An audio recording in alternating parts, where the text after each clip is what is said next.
Good morning students.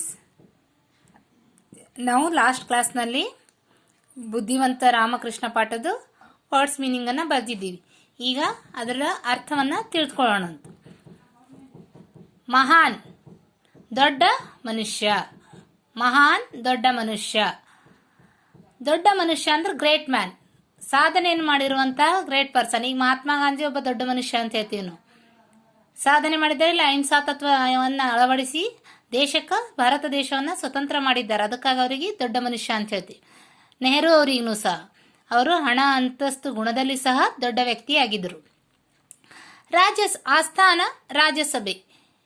ರಾಜ್ಯಸಭೆ ಅಂತಂದ್ರೆ ಹಿಂದಿನ ಕಾಲದಲ್ಲಿ ರಾಜರ ಅರಮನೆಯಲ್ಲಿ ಒಂದು ಸಭೆ ನಡೀತಾ ಇತ್ತು. ಯಾರೇ ಒಂದು ತಪ್ಪು ಮಾಡಿದ್ರು ಏನೇ ಮಾಡಿದ್ರು ಅದ್ರ ಚರ್ಚೆ. ಈಗ ನಾವೆಲ್ಲ ಕೋರ್ಟಿಗೆ ಹೋಗ್ತೀವಿ, ಅಲ್ಲಿ ಕೋರ್ಟ್ ಅನ್ನೋದಿದ್ದಿಲ್ಲ, ರಾಜನ ಆಸ್ಥಾನದಲ್ಲೇ ನ್ಯಾಯಮರಣ ಆಗ್ತಿತ್ತು. ಅದಕ್ಕೆ ಏನಂತೀವಿ ನಾವು, ರಾಜ್ಯಸಭೆ ಅಂತೆ. ಇದಕ್ಕೆ ಉದಾಹರಣೆ ಅಂದ್ರೆ ಅಕ್ಬರ್ ಬೀರ್ಬಲನ ಕಥೆಗಳು ನೋಡಿದಿರಿಲ್ಲ ನೀವು. ಆ ಒಂದು ಸಭೆಯಲ್ಲಿ ಚರ್ಚೆ ಮಾಡ್ತಕ್ಕಂಥ ವಿಷಯಗಳು, ಅದೇ ಆ ಸಭೆ ಏನದಲ್ಲ, ಅದಕ್ಕೆ ರಾಜ್ಯಸಭೆ ಅಂತೀವಿ. ಹಬ್ಬಿತು, ಹರಡಿತು ಅಂದ್ರೆ ಸ್ಪ್ರೆಡ್ ಆಗೋದು. ಯಾವುದೇ ಒಂದು ವಿಚಾರ ಆಗಲಿ, ಒಂದು ಒಳ್ಳೇದೇ ಆಗಲಿ ಕೆಟ್ಟದ್ದೇ ಆಗಲಿ, ಅದನ್ನು ನಾವು ಹೆಚ್ಚೆಚ್ಚು ಸ್ಪ್ರೆಡ್ ಮಾಡ್ತೀವಲ್ಲ, ಹೇಳ್ತೀವಲ್ಲ, ಅದು ಹರಡ್ತದೆ.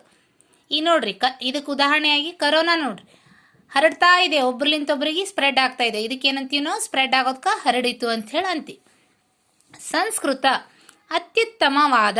ಸಂಸ್ಕೃತ ಅಂದ್ರೆ ಅತ್ಯುತ್ತಮವಾದ ಅಂದ್ರೆ ಬಹಳ ಕಲ್ಚರಲ್ ವ್ಯಕ್ತಿ ಅದನ್ರಿ, ಬಹಳ ಇನ್ನೋಸೆಂಟ್ ಅದನ, ಯಾರಿಗೂ ಜೋರಾಗಿ ಮಾತಾಡೋದಿಲ್ಲ, ಅವನಲ್ಲಿ ಬಹಳಷ್ಟು ನಯ ವಿನಯ ಅದ, ಯಾರ ಮನಸ್ಸು ನೋಯಿಸೋದಿಲ್ಲ, ಯಾರ ಜೊತೆ ಹೆಂಗೆ ವ್ಯವಹಾರ ಮಾಡ್ಬೇಕನ್ನೋದು ಅವ್ರಿಗೆ ಗೊತ್ತದ ಅಂತ ಹೇಳಿ ಅಂತೀವಲ್ಲ ನಾವು.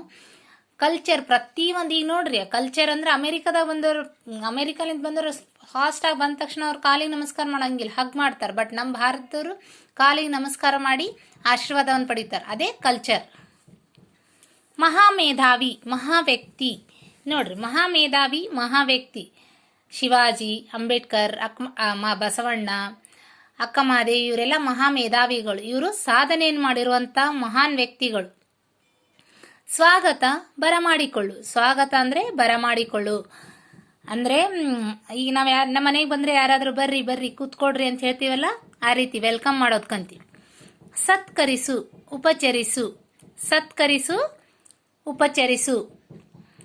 ನೋಡ್ರಿ, ಯಾರಾದ್ರೂ ಆರಾಮಿಲ್ಲ ಅಂತ ಮನೇಲಿ ಮಲ್ಕೊಂಡಿದ್ರಂದ್ರೆ ಅವರಿಗೆ ಕೂತಲ್ಲೇನೆ ಅವ್ರಿಗೆ ಬೆಡ್ ಮೇಲೆ ಕಾಫಿ ಒಯ್ದು ಕೊಡೋದು, ಅವ್ರಿಗೆ ಏನು ಬೇಡ್ತಾರ ಅದನ್ನೆಲ್ಲ ಕೊಟ್ಟು, ಅವ್ರ ತಲೆಗೆ ಜಂಡು ಬಾಂಬ್ ಹಚ್ಚಿ ಅವರಿಗೆ ಅವ್ರ ತಲೆ ಒತ್ತೋದು, ಕಾಲನ್ನು ಒತ್ತೋದು, ಅವರಿಗೆ ಎಲ್ಲ ಕೂತಲ್ಲೇ ವ್ಯವಸ್ಥೆ ಮಾಡ್ತೀವಲ್ಲ, ಅದನ್ನ ಉಪಚರಿಸುವುದು. ಆರಾಮಿರ್ಲಾರ್ದಾಗ ಅವರ ಸೇವೆಯನ್ನು ಮಾಡೋದಕ್ಕೆ ನಾವೇನಂತೀವಿ, ಉಪಚರಿಸುವುದು ಅಂತೀವಿ. ಆಸಕ್ತಿ, ಶ್ರದ್ಧೆ ಅಥವಾ ಇಂಟ್ರೆಸ್ಟ್. ಆಸಕ್ತಿ, ಶ್ರದ್ಧೆ. ನಮ್ದು ಆಸಕ್ತಿ ಎದ್ರೊಳಗದ. ಈಗ ನೋಡ್ರಿ, ಕೆಲವೊಬ್ಬರಿಗೆ ಮ್ಯಾಥ್ಸ್ನಲ್ಲಿ ಇಂಟ್ರೆಸ್ಟ್ ಇರ್ತದೆ, ಕೆಲವೊಬ್ಬರಿಗೆ ಕನ್ನಡದಾಗಿದ್ದಿರ್ತದೆ, ಕೆಲವೊಬ್ಬರಿಗೆ ಸೈನ್ಸ್, ಸೋಷಲ್, ಈ ರೀತಿ ಅವ್ರವ್ರ ಇಂಟ್ರೆಸ್ಟ್ ಬೇರೆ ಬೇರೆ ಆಗಿರ್ತದೆ. ನೀನು ಇದನ್ನೇ ಯಾಕೆ ಓದ್ತಿ ಅನ್ಬಾರ್ದು. ಅವರು ಆಸಕ್ತಿ ಎದರಲ್ಲಿ ಇದ್ದಿರ್ತದಲ್ಲ, ಅದು ಅವರಿಗೆ ಬಹಳ ಜಲ್ದಿ ಅರ್ಥ ಆಗ್ತದೆ. ಸೋಲಿಸು, ಪರಾಜಯಗೊಳಿಸು. ಡಿಫಿಟ್. ಸೋಲಿಸು, ಪರಾಜಯಗೊಳಿಸು ಅಂದ್ರೆ ಯಾರನ್ನಾದ್ರೂ ಸೋಲಿಸಿದ್ರೆ, ಈಗ ನೋಡ್ರಿ, ಒಂದು ಆಟದ ರನ್ನಿಂಗ್ ರೇಸ್ನಲ್ಲಿ ನೀನು ಫಸ್ಟ್ ಬಂದು ನಿಮ್ಮ ಫ್ರೆಂಡ್ಸ್ ಸೋತಳು ಅಂತಂದ್ರೆ ಅಲ್ಲಿ ಅವಳು ಪರಾಜಯವಾದಳು, ನೀನು ಗೆದ್ದಿ ಅಂತ ಅರ್ಥ ಆಗ್ತದೆ. ಅದಕ್ಕೆ ಪರಾಜಯ ಅಂದ್ರೆ ಸೋಲು ಅಂತ ಹೇಳಿ ಅರ್ಥ. ತೀರ್ಮಾನ, ನಿರ್ಧಾರ. ಜಡ್ಜ್ಮೆಂಟ್. ತೀರ್ಮಾನ, ನಿರ್ಧಾರ. ನೋಡ್ರಿ, ನಿಮ್ಗೆ ಒಂದು ನಾವು ಪಿಕ್ ಆ್ಯಂಡ್ ಸ್ಪೀಚ್ನಾಗ ಸ್ಪೀಚ್ ಮಾಡ್ರಿ ಅಂತ ಹೇಳಿರ್ತೇವೆ. ಅದರ ನಿರ್ಣಯ ಮಾತ್ರ ಜಡ್ಜ್ ನಿರ್ಣಾಯಕ ಮಂಡಳಿದವರೇ ನಿರ್ಣಯ ತಗೊಳ್ತಾರ. ಯಾರು ಫಸ್ಟ್ ಯಾರು ಸೆಕೆಂಡ್ ಅಂತ ಹೇಳಿ ಅವರೇ ತೀರ್ಮಾನ ತಗೊಳ್ತಾರ ಅಂತಾರೆ. ನೋಡ್ರಿ, ನಾ ಚೆನ್ನಾಗಿ ಹೇಳಿನಂತ ನೀವು ಕಾಂಪಿಟೇಷನ್ ನಿಮ್ಮ ಹತ್ರನೇ ವಾದ ಮಾಡ್ತಾ ಇದ್ರು ಅವ್ರು ಏನು ತಗೊಂಡಿರ್ತಾರೆ ಜಡ್ಜ್ಮೆಂಟ್, ಅದೇ ಫೈನಲ್ ಆಗ್ತದಿಲ್ಲ. ಜಡ್ಜ್ಮೆಂಟಿಗೆ ನಾವೇನಂತೀವಿ, ನಿರ್ಧಾರ, ತೀರ್ಮಾನ, ಡಿಸಿಷನ್. ಈಗ ನೋಡ್ರಿ, ಸುರೇಶ್ ಕುಮಾರ್ ಅವರು, ಶಿಕ್ಷಣ ಸಚಿವ ಸುರೇಶ್ ಕುಮಾರ್ ಇನ್ನೂ ಶಾಲೆಗಳನ್ನು ತೆರೆಯೋದು ಬೇಡ ಅಂತ ನಿರ್ಧಾರ ತಗೊಂಡಾರಿಲ್ಲ, ಅದಕ್ಕೆ ನಾವು ಜಡ್ಜ್ಮೆಂಟ್ ಅಂತೀವಿ, ತೀರ್ಮಾನ. ಮುಖ, ಮೋರೆ. ಮುಖ, ಮೋರೆ, ಫೇಸ್. ನಮ್ಮ ಮುಖಕ್ಕೆ ಏನಂತೇವೆ, ಫೇಸ್. ಬುದ್ಧಿವಂತಿಕೆ, ಜಾಣತನ, ಕ್ಲೆವರ್ನೆಸ್. ಜಾಣತನ. ನೋಡ್ರಿ, ಒಬ್ಬೊಬ್ರು ಇನ್ನ ನಾವು ಹೇಳ್ತಾ ಇರ್ತೀವಿ, ಆನ್ಸರ್ ಹೇಳ್ತಾರೆ ನೋಡಿ, ಬಹಳಷ್ಟು ಎಕ್ಸ್ಟ್ರಾರ್ಡಿನರಿ ಇದ್ದಿರ್ತಾರೆ, ಅಂಥವ್ರಿಗೆ ಜಾಣರಂತೀವಿ.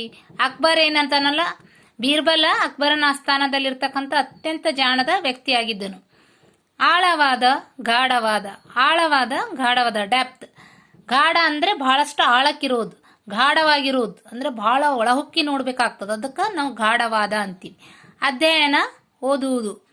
ಅಧ್ಯಯನ, ಓದುವುದು, ಸ್ಟಡಿ ಅಂತ ಅರ್ಥ. ಇಷ್ಟನ್ನ ಇವತ್ತಿನ ಕ್ಲಾಸ್ನಲ್ಲಿ ಸಾಕು. ಮುಂದಿನ ನೆಕ್ಸ್ಟ್ ಕ್ಲಾಸ್ನಲ್ಲಿ ನೋಡೋಣ.